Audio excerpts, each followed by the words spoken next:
बाढ़ पीड़ितों के लिए मसीहा बने राजद नेता रामबाबू सिंह।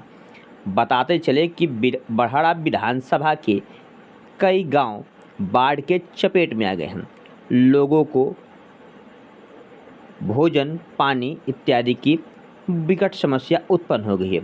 इसी बीच राजद नेता जात पात इत्यादि का भेदभाव छोड़ लोगों के लिए राहत सामग्री, भोजन इत्यादि का वितरण करने में लगे हुए हैं।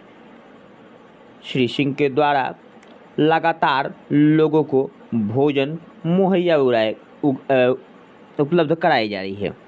साथ ही लोगों को के लिए अस्थायी विश्रामालय की भी व्यवस्था कराई जा रही है। देखिए रिपोर्ट।